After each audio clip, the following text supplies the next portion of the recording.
The cockpit canopy shattered above my head. Glass fragments exploded inward, each shard catching the tropical sun like 1,000 tiny mirrors before spinning past my face. I felt the hot wind slam against me at 300 miles per hour. Blood, mine or his, I couldn't tell, splattered across my instrument panel. The 650s were still hammering, their roar so loud it felt like God himself was screaming. And then I saw it.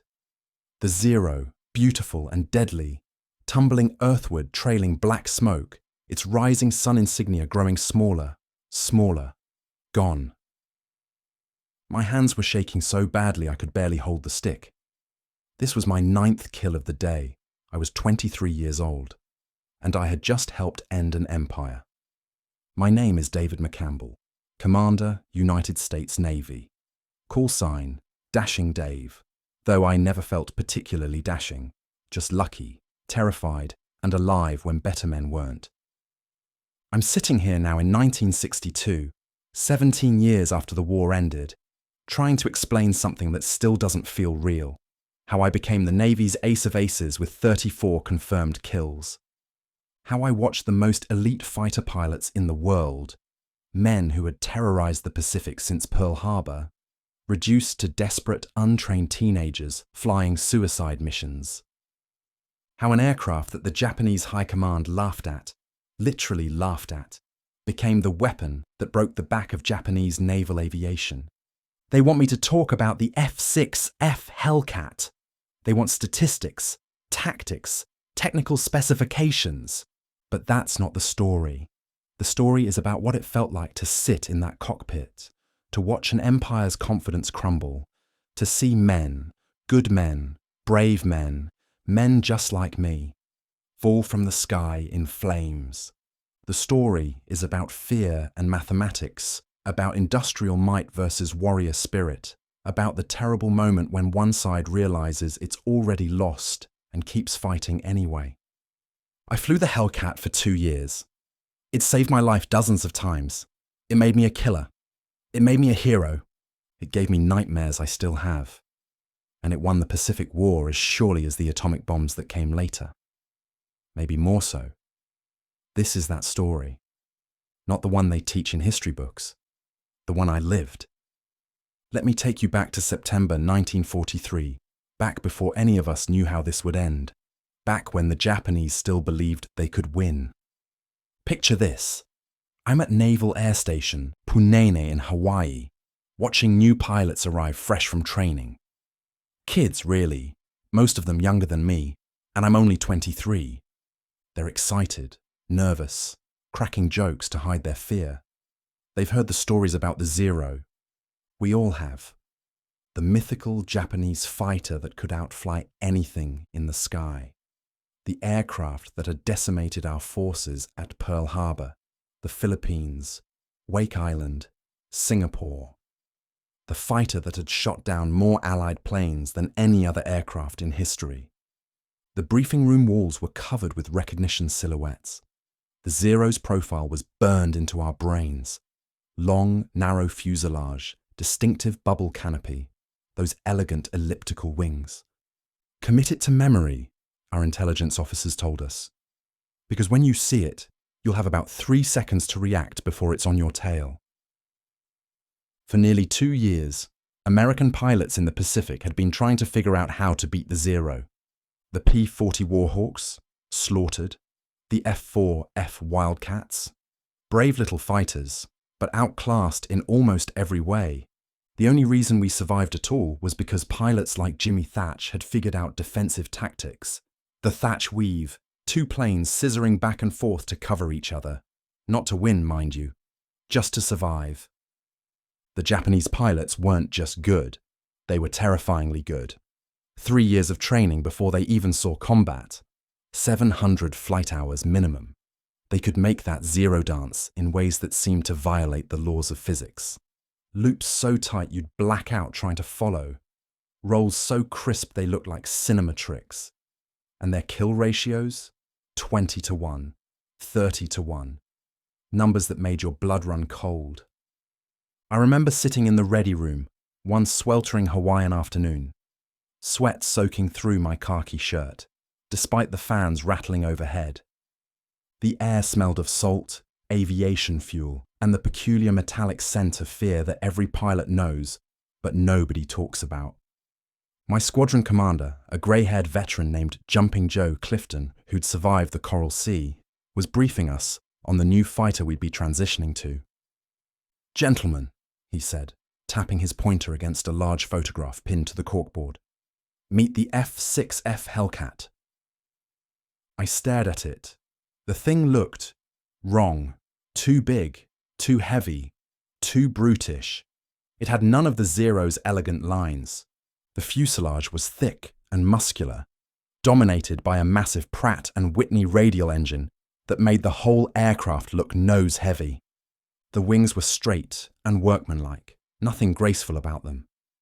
Next to the silhouette of a Zero, it looked like a bulldog next to a greyhound. "Sir," one of the new pilots raised his hand. "That thing weighs twice what a Zero weighs." 12,000 pounds loaded, Clifton confirmed. "The Zero weighs 5,800. Murmurs rippled through the room. I could feel the doubt. We'd all been taught that in a dogfight, lighter meant more maneuverable. Lighter meant you could outturn your opponent. Lighter meant you won. "It's got over 2,000 horsepower, Clifton continued. "Armour everywhere, behind the pilot, around the oil cooler, under the cockpit floor. Self-sealing fuel tanks. 6 50 caliber machine guns with 400 rounds per gun. And gentlemen, it can take a beating that would tear a Zero apart." I remember thinking, great, we're trading agility for survival. We're building a fighter that can get shot and live to tell about it, because apparently we've accepted that getting shot is inevitable. What none of us understood yet, what the Japanese definitely didn't understand, was that the Hellcat wasn't designed to fight like a Zero. It was designed to make the Zero's advantages completely irrelevant. October 1943. I got my first look at the Hellcat on a morning when the Hawaiian sky was so clear and blue it hurt to look at. The Pacific stretched out forever. All that water hiding all those Japanese carriers. All those Zeros waiting to kill us. She sat on the tarmac, this beast of an aircraft, and I walked around her slowly, running my hand along the metal skin. It was warm from the sun, solid, thick. Nothing like the lightweight aluminum of the Wildcat I'd been flying. This felt like touching a tank. "She's a heavy girl," my crew chief, a grizzled petty officer named Sullivan, said with something like affection. "But she'll bring you home." I climbed into the cockpit, literally climbed, because the Hellcat sat high off the ground on those sturdy landing gear. The cockpit was roomy, comfortable even. The instrument panel was logically laid out, everything where your hand naturally wanted to go. The seat was padded. There was actual armor plate behind me, cold steel that I rapped with my knuckles. It made a solid, reassuring sound. The canopy was thick plexiglass, bulletproof. The windscreen had an armored glass panel. Even the floor had armor. I was sitting in a flying bunker. "First flight checklist," Sullivan called up to me. I went through it methodically. Battery on. Fuel selectors, mixture rich, prop full forward. The R2800 engine had 18 cylinders arranged in 2 rows, massive pistons that would generate more power than anything I'd ever flown. When I hit the starter, the whole aircraft shuddered. The engine coughed once, twice, then caught with a roar that I felt in my chest. The sound. Jesus, the sound. It wasn't the high-pitched whine of the smaller engines I was used to. This was a deep, guttural thunder. 2,000 horses screaming for release. The whole aircraft vibrated with barely contained violence. I taxied out slowly, getting a feel for her weight. The brakes were good, responsive. The tail came up easily as I added power, and then I was rolling faster, faster, the engine note climbing, and suddenly the rumbling stopped, and there was just the smooth rush of air, and I was flying. The Hellcat climbed like an express elevator, 3,000 feet per minute with ease. I leveled off at 10,000 feet and started testing her. gentle turns first, surprisingly responsive for her weight. The controls were well balanced, none of the heavy sluggishness I'd expected. Then harder turns. She could pull tight when you needed her to, though nothing like a Zero's legendary turning radius. But then I tried something different. I pushed the nose down, let her build speed, then pulled back hard and went vertical. The Hellcat stood on her tail and clawed for altitude like nothing I'd ever flown. Up, up, up, the engine howling, the airframe solid beneath me, no shudder, no protest. At 15,000 feet, I kicked the rudder and did a hammerhead turn, the world spinning around me, and she was still smooth, still controlled, still powerful. That's when I understood. This wasn't a dogfighter, this was a boom and zoom fighter. Energy tactics. Use your power and speed to control the engagement. Attack from above, dive through, climb back to altitude. Never get slow, never turn with a zero. Make the zero turn with you, on your terms, in the vertical plane, where his light weight became a disadvantage and your power became everything. I spent 3 weeks learning the Hellcat's personality. Every aircraft has one. Quirks, preferences, sweet spots. The Hellcat liked speed. She'd cruise all day at 380 miles per hour, faster than a Zero's maximum speed. She liked altitude. At 25,000 feet, where the Zero's engine gasped for oxygen, the Hellcat was still producing 1,650 horsepower. She liked violence. You could pull hard, dive steep, snap roll, and she'd just absorb it all with that solid, unshakable steadiness. The weapons system was devastating. 6 M2, Browning .50 caliber machine guns, 3 in each wing, harmonized to converge at 300 yards. I spent hours on the gunnery range, learning their rhythm. The sound of all 6 firing was like the end of the world, a brutal hammering roar that shook the entire aircraft. I'd watch the tracers reach out, every 5th round burning white hot, and where they touched, things died. November 1943. We got our deployment orders. USS Essex, Task Force 50, heading west into Japanese-controlled waters. The mission: hit Marcus Island, then Tarawa, then the Gilberts, put pressure on Japanese air power, support the island-hopping campaign, establish air superiority. The night before we shipped out, I couldn't sleep. I lay in my bunk in the BOQ, listening to the distant sound of waves, thinking about the Japanese pilots I'd soon be facing. Men who'd been terrorizing the Pacific since 1941. Men with hundreds of hours of combat experience. Men who flew an aircraft that could literally fly circles around anything we'd had before. I thought about the intelligence briefings. About Saburo Sakai, the legendary Japanese ace with over 60 kills, who'd survived being shot in the head and flown 4 hours back to base half-blind. About Hiroyoshi Nishizawa, Japan's devil with 87 kills, who could make a Zero perform maneuvers that shouldn't be aerodynamically possible. About the entire generation of Japanese naval aviators who'd trained for 3 years, who considered dying in combat the highest honor, who believed with religious fervor that their spirit and skill would overcome any material disadvantage. And I thought about us, American pilots with 300 hours of training, most of us with no combat experience, flying an aircraft that everyone said was too heavy, too slow in turning, too defensive. We had radar, they had experience. We had armor, they had mastery. We had production, they had perfection. Who would win? January 30th, 1944. Dawn came to the Pacific like a grey veil lifting. I was in the cockpit of my Hellcat, number 28, Mincy 3, painted on her nose after my hometown in Pennsylvania. The Essex's deck was alive with activity. Plane handlers in their colour-coded jerseys, ordnancemen loading ammunition, the deck crew checking the catapult one last time. The briefing had been simple. Japanese reconnaissance aircraft spotted 200 miles northeast. Intel suggested they were based out of Truk Lagoon. Our mission was to intercept and destroy 12 Hellcats, 4 divisions of 3, me leading the 2nd Division with Roy Rushing and Bill Bonneau as my wingman. The air boss's voice crackled through my headset. "Hellcats, start your engines." I went through the start sequence automatically now, muscle memory taking over. The R2800 caught with that familiar thunder.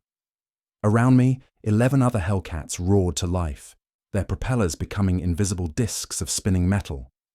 The deck vibrated with their collective power. "Launch aircraft!" The catapult officer spun his flag in the air. I saluted, pushed the throttle to full power, and felt the Hellcat strain against the holdback. The catapult fired. The acceleration slammed me back into my seat, crushing my chest. And then I was off the deck, the ocean rushing up to meet me, the engine clawing for altitude. I hauled back on the stick and climbed away from the water. The rest of the division formed up on me. Looking around, I could see Roy off my right wing, Bill on my left. Behind us, the other divisions were launching. We climbed in a loose formation, heading northeast at 18,000 feet. The cockpit smelled of oil, rubber, and the peculiar electrical smell of all the instruments and radios. My oxygen mask was cold against my face. The sun was rising behind us, painting the clouds below in shades of pink and gold. Beautiful, serene, the kind of morning that made you forget there was a war on. Until the radar controller's voice cut through my headset. "Hellcat leader, bogies bearing 035, range 40 miles, Angels 22, count 30 plus aircraft, 30 aircraft, against our 12. But we had altitude, position, and surprise. More importantly, we had the Hellcat." "Roger that," I transmitted. "All divisions, check your guns." I flipped the master arm switch and squeezed the trigger for a brief test burst. The 650s hammered, the aircraft shuddering slightly with their recoil. Tracers arced out ahead of me before falling away. All guns functioning. "Tally-ho!" someone called. I looked ahead and saw them, dark specks against the clouds growing larger. Zeros. At least 24 of them, in loose formation, maybe escorting bombers. They hadn't seen us yet. We were above them, the sun behind us, in perfect attack position. My heart was hammering. Adrenaline flooded my system, making everything hyper-clear. I could see individual rivets on my instrument panel, could hear my own breathing, fast and shallow, in my oxygen mask. My hands were steady on the stick and throttle, muscle memory and training overriding the fear. Divisions, attack at will, energy tactics only, no sustained turning, hit and climb. I rolled inverted and pulled through, diving on the trailing Zero. The Hellcat accelerated like a falling anvil, 400 miles per hour, 450, 500. The Zero grew in my gun sight, that distinctive planform with the rounded wingtips. He still hadn't seen me. I was coming out of the sun, invisible, a predator diving on prey. 300 yards. Lead him slightly. Finger on the trigger. Now. The 650s erupted. The noise was overwhelming even through my headset. A jackhammer roar that vibrated through my entire body. Tracers reached out, white-hot streams connecting me to the Zero. I saw my rounds walking up his fuselage, sparks flying where they hit. His canopy shattered. Pieces of aluminum skin peeled away. Smoke poured from his engine. The Zero snapped into a violent roll and fell away, trailing fire. No parachute. First kill. I didn't watch him fall. The cardinal rule. Never fixate on a kill because his wingman is already shooting at you. I hauled back on the stick, the G-forces crushing me into my seat, my vision greying at the edges. 6 Gs. 7. The Hellcat's airframe groaned but held. I was climbing, vertical, using my energy to get above them again. A Zero tried to follow me. I watched him in my mirror. A beautiful aircraft, graceful even in combat, clawing for altitude. But at 12,000 pounds and 2,000 horsepower, I was climbing at 3,000 feet per minute. He was barely managing 2,000. At 18,000 feet, he stalled, hung nose up for a moment, then fell away in a spin. Another Hellcat pounced on him. Roy's voice. Splash one! The engagement turned into chaos. Hellcats diving, Zeros turning, tracers everywhere, aircraft spinning earthward trailing smoke. But it wasn't the chaos I'd been trained to expect. It was organized chaos. We were working in pairs, one high, one low, calling out targets to each other. When a Zero got on someone's tail, his wingman was already diving to help. The Japanese were trying to turn with us. Fatal mistake. Every time they pulled into a tight turn, bleeding airspeed, we'd refuse the engagement. We'd blow through, climb back to altitude, come around for another pass. They were trying to fight their fight. We were making them fight ours. I lined up another Zero. This pilot was better. He saw me coming and broke hard left, trying to get his nose around. I followed for a moment, the Hellcat wallowing slightly in the tight turn, and I could feel him starting to outturn me. His aircraft was lighter, more maneuverable, and in another second, he'd have his guns on me. So I stopped turning, rolled wings level, pushed the throttle to the firewall, and converted all my altitude into speed. The Hellcat leaped forward. The Zero tried to follow, straightening out, but he couldn't match my acceleration. I was pulling away from him, opening the gap. At a mile separation, I hauled back, did a split S, and came back at him from a different angle. He never saw it coming. I fired from 400 yards, a long shot, but the closing speed was enormous. My rounds tore through his wing root. The wing folded, snapped off completely, and the Zero tumbled out of control, spinning, gone. Dave, brake right! I didn't think. I just slammed the stick right and hauled, the Hellcat responding instantly. Tracers flashed past where I'd been a split second before. I caught a glimpse of a Zero overshooting, going too fast, his pilot desperate to get a shot. Bill was already on him. 3-second burst. The Zero's engine exploded, pieces of it spinning away, and the aircraft nosed over into its death dive. My radio was alive with calls, "Splash one!" 2 more going in. I'm hit.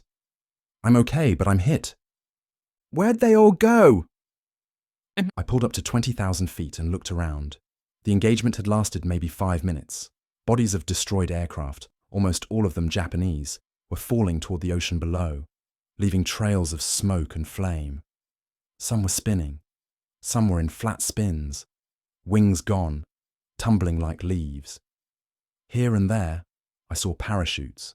Not many. The surviving Zeros were running, scattered across 50 miles of sky, individual aircraft fleeing in all directions. No formation, no discipline, just survival instinct. Hellcat flight, reform on me, I transmitted. Check in. One by one they called in. 11 Hellcats still flying. 1 damaged but flyable.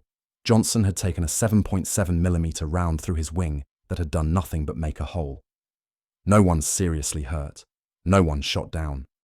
We'd engaged 30 Japanese aircraft. The surface was covered with debris, bits of aluminum catching the sunlight, oil slicks spreading, the ocean swallowing our victims.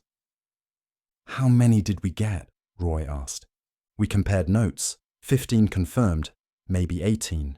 Half their force destroyed in 5 minutes, for 0 American losses. The moment I fully understood what had just happened, what the Hellcat meant, was on the flight back to the Essex. I had time to think, to process. The adrenaline was fading, leaving me exhausted and shaking slightly. My hands had a tremor I couldn't control. My flight suit was soaked with sweat despite the cold at altitude. These weren't rookie pilots we'd just decimated. The Japanese didn't send rookies on long-range reconnaissance missions. These were experienced men, many of them probably with dozens of kills. Men who'd fought in the Solomons, the Philippines, maybe even Pearl Harbor. Men who knew every trick, every tactic, every advantage their Zeros possessed. And we'd slaughtered them. Not because we were better pilots. Most of us had less than a year of combat experience. Not because we were braver. The Japanese pilots' courage was beyond question. They'd kept fighting, even when it was clearly hopeless. We won because we had a better system. The Hellcat wasn't just an aircraft. It was an entire approach to warfare. The radar that vectored us into perfect position. The armor that let us absorb damage that would have killed a Zero pilot. The power that let us dictate the terms of every engagement. The 6 guns that killed with brutal efficiency. The industrial capacity that meant every Hellcat we lost would be replaced in a day. And most crucially, the tactics we'd been trained to use. Energy fighting. Boom and zoom. Never turn with a zero. Use our advantages. Negate theirs. Fight our fight, not theirs. The Japanese were still trying to win through superior skill and spirit. We'd turned air combat into mathematics. Superior altitude plus superior speed plus superior firepower equals dead enemy, every time, with mechanical certainty. It was like watching a medieval knight, no matter how skilled with his sword, face a man with a machine gun. Bravery doesn't matter. Skill doesn't matter. The better technology wins. Every time. I felt sick. Not from the combat itself. That had been pure adrenaline and focus. But from the understanding of what this meant. This wasn't going to be a fair fight. This was going to be systematic extermination. June 19th, 1944, the Philippine Sea. The engagement that would become known as the Great Marianas Turkey Shoot. I'd been flying combat missions for 7 months by then. I was a different man than the nervous pilot who'd first climbed into a Hellcat. I had 17 confirmed kills. I knew my aircraft like I knew my own body. I could feel her moods through my hands on the stick, could sense what she needed before the instruments told me. That morning, the radar operators on the Essex detected the largest Japanese airstrike in over a year. Over 400 aircraft, fighters, bombers, torpedo planes, heading straight for Task Force 58. This was Operation A-Go, Japan's last attempt to destroy American carrier power in the Pacific through one decisive battle. The ready room briefing was tense but confident. We had 450 Hellcats available. We had radar coverage out to 150 miles. We had perfect position. The Japanese aircraft were flying straight at us, into the sun, right into our teeth. "Gentlemen," the air boss said, "they're coming to us. Make them regret it."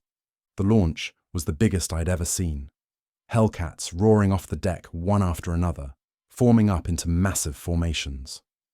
I led a division of 8 aircraft, stacked from 18,000 to 30,000 feet, positioned 70 miles ahead of the task force. The radar calls started coming in. Bogies at 140, range 100 miles, altitude 18,000, count 60 plus aircraft. This was the first wave.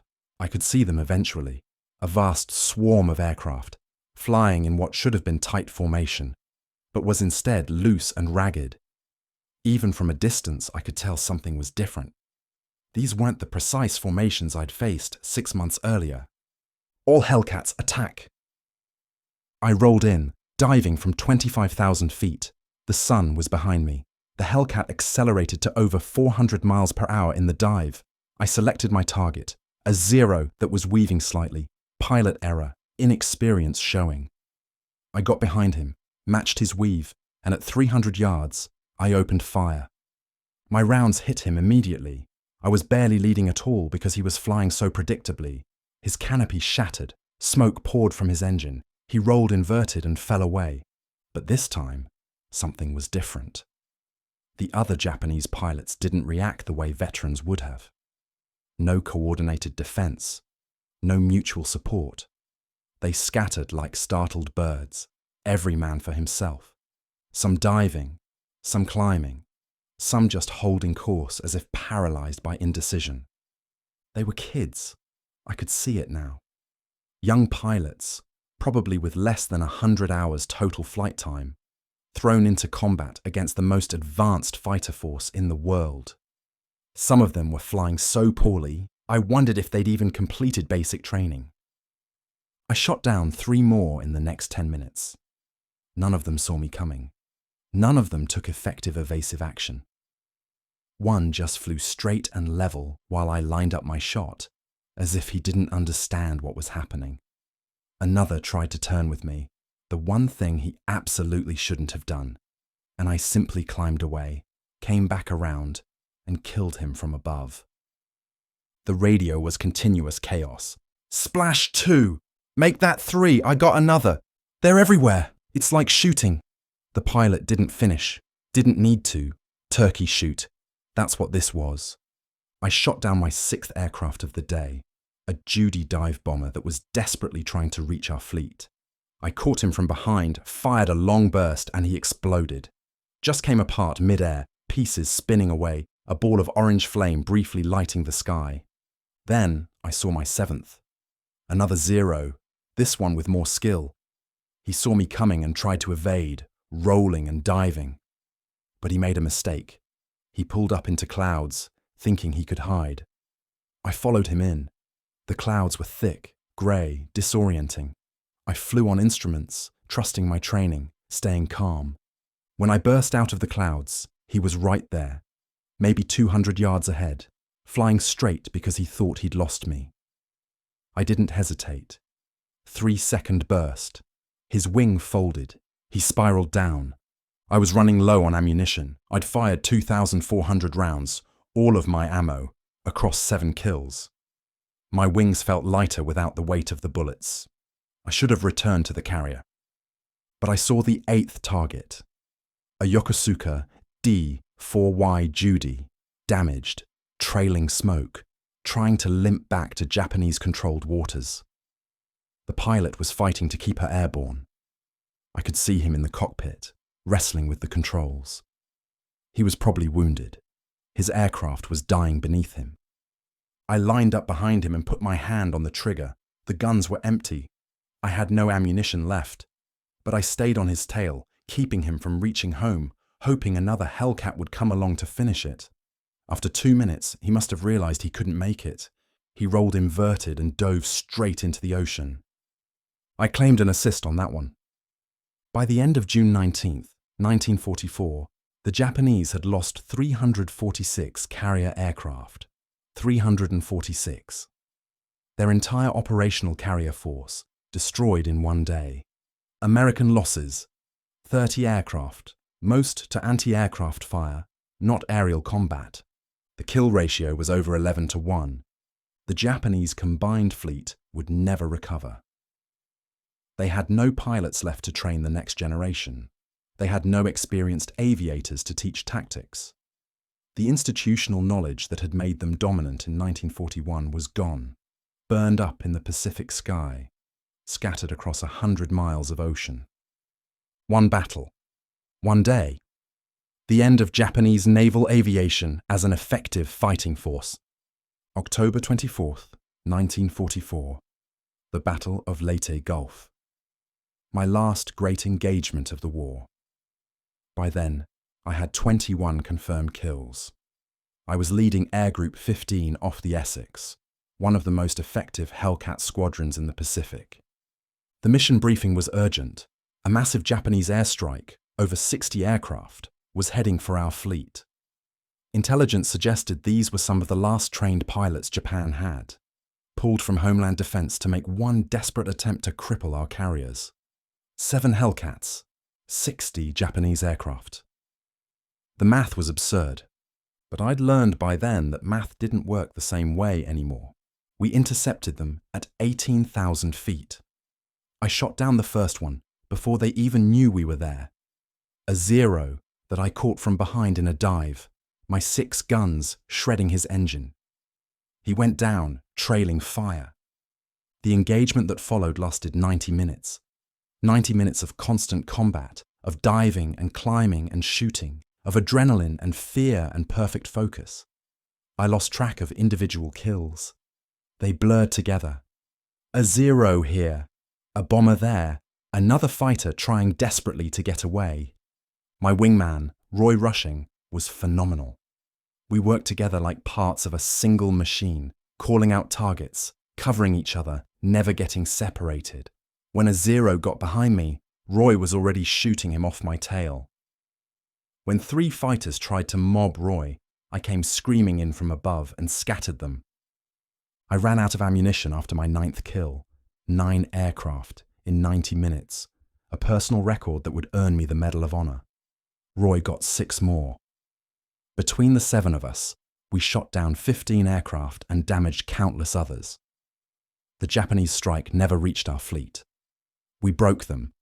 We scattered them across 50 miles of sky, sent them limping home, destroyed their morale before they could destroy our ships. I landed back on the Essex with my tanks nearly empty and my guns silent. My hands were shaking so badly I could barely turn off the engine. Sullivan, my crew chief, climbed up on the wing and stared at the gun barrels, all 6 of them scorched black from the heat of constant firing. "Commander," he said quietly, "you melted the barrels. You fired so much you actually melted the barrels." I just nodded. I was too exhausted to speak, too overwhelmed by what had just happened. 9 kills, 9 men dead because of me, 9 families that would receive telegrams, 9 mothers who would weep. Victories, that's what we called them. Victories. People ask me now, all these years later, what it was like. They want the glory, the excitement, the triumph of it all. They want to hear about the ace pilot, the Medal of Honor winner, the man who shot down 34 enemy aircraft. They don't want to hear about the nightmares. I still see them sometimes, in the moments before I fall asleep. The Zeros falling, trailing fire. The pilots I could sometimes see in their cockpits, fighting their dying aircraft, knowing they had seconds left to live. The parachutes that never opened, the aircraft that hit the water and exploded, the oil slicks and debris fields that marked where men had died. The Hellcat was the most effective fighter aircraft in World War II. That's not opinion, that's mathematics. 19-to-1 kill ratio, 5,223 enemy aircraft destroyed, 75% of all Navy air-to-air victories. The numbers don't lie. But here's what the numbers don't tell you. What it felt like to be part of a killing machine so efficient that combat became routine. To watch an entire generation of Japanese naval aviators, brave men, skilled men, men who'd started the war with more experience and better training than us, reduced to desperate teenagers flying suicide missions because they'd run out of any other options. I met Saburo Sakai in 1962 at that symposium in Washington, the legendary Japanese ace who'd survived against impossible odds. We shook hands. We talked about the war, about our aircraft, about the men we'd lost. He was gracious, dignified, honest about the Hellcat's superiority. "Your aircraft showed us something we didn't want to accept," he told me through a translator, "that in modern war, the better system defeats the better warrior, every time." I think about that a lot, about what the Hellcat represented. It wasn't just an aircraft. It was the embodiment of American industrial philosophy. Protect your warriors. Give them overwhelming firepower. Don't ask them to be samurai. Ask them to be professional killers with the best tools available. The Zero was beautiful, elegant, a masterpiece of minimalist design.